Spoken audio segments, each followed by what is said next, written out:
নমস্কার বন্ধুরা, মিতা রান্নাঘরে আজকে মাছের ডিমের একটা রেসিপি করব। কিভাবে করব দেখুন। এই যে আমি কিছুটা মাছের ডিম নিয়েছি, এটাকে আমি ভালো করে ধুয়ে নিয়েছি। মাছের ডিমটা আমি ভালো করে চটকে নেবো হাত দিয়ে।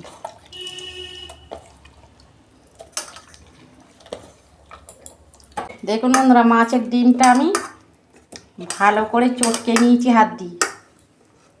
এই যে পেঁয়াজ, দুটো মিডিয়াম সাইজের পেঁয়াজ, 3-4টে কাঁচা লঙ্কা আর টমেটো নিয়েছি একটা বড়, ছোট ছোট করে কেটে। এইটা আমি দিয়ে দিচ্ছি। নুন দিচ্ছি আমি পরিমাণ মতো।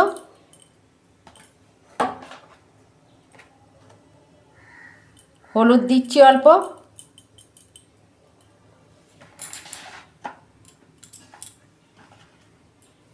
ঝাল লঙ্কার গুঁড়ো দিচ্ছি অল্প। জিরে দিচ্ছি অল্প, আর ধনে গুঁড়ো দিচ্ছি অল্প। এবার আমি হাত দিয়ে ভালো করে মেখে নেব। মাছের ডিম বন্ধুরা এইরকমভাবে করবেন, গরম ভাতের সঙ্গে ডাল হলে আর কিছু লাগবে না, এক থালা ভাত খাওয়া হয়ে যাবে। অল্প আমি লেবু রস দিচ্ছি। বন্ধুরা আমি ভালো করে হাত দিয়ে মেখে নিয়েছি। কড়া বসিয়েছি, আমি তেল দিচ্ছি। তেল গরম হয়ে গেছে, আমি মাছের ডিমটা দুবারে ভাজবো। এই যে দুবার আমি ভেজে নেব।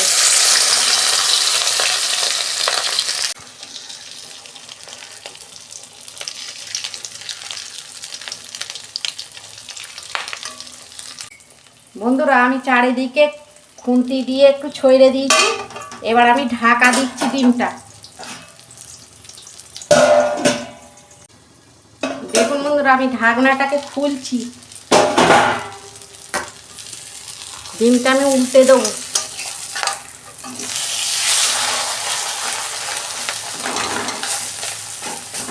এই ডিম ভাজাটা না গরম ভাতের সঙ্গে খেতে এত ভালো লাগবে, আপনারা এরকম করবেন। ঢাকা দিচ্ছি আমি। দেখুন বন্ধুরা, ঢাকনাটা আমি খুলছি।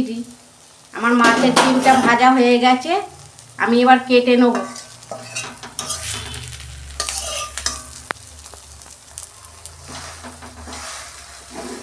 একটা একটা করে বন্ধুরা কে ভাজবে, এইরকম করে ভাজলেও ভালো লাগে খেতে মাছের ডিম।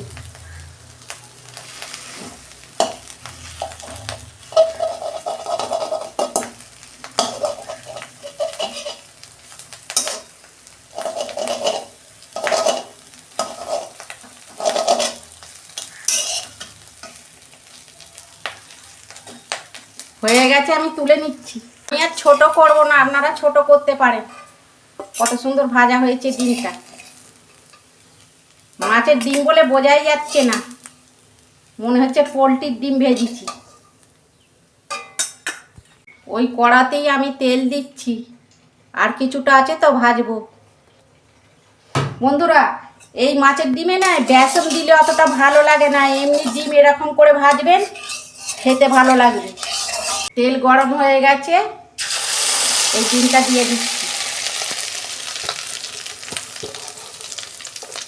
এই যে বন্ধুরা, আমি খুন্তি দিয়ে আমি চাইরে নিয়েছি।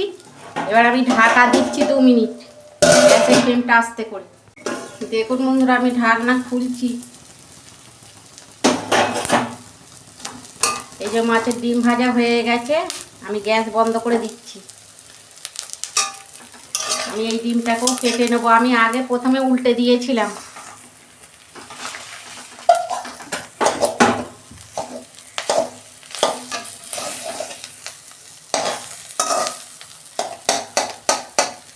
বেসন দিলে না বন্ধুরা, বেসন দিলে না মাছের ডিম বলে মনে হয় না।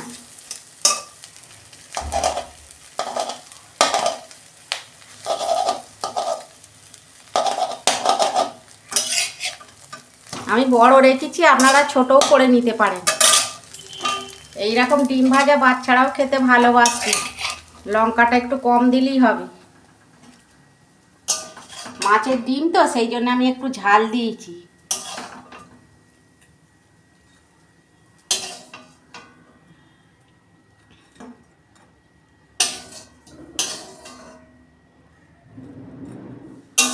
বন্ধুরা কত সুন্দর হয়েছে দেখুন। আমি ভাজা রেখেছি তো, গরম ডাল ভাতের সঙ্গে খাবো।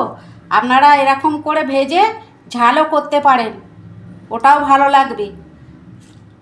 আর আমার রান্নাটা যদি ভালো লাগে আমার পাশে থাকবেন, লাইক কমেন্ট সাবস্ক্রাইব করবেন, আর প্রচুর প্রচুর শেয়ার করে দেবেন। এর আমি নিত্য নতুন রান্না আপনাদের পাশে তুলে ধরবো। সবাই ভালো থাকবেন, সুস্থ থাকবেন। দেখা হচ্ছে পরের ভিডিও। ধন্যবাদ।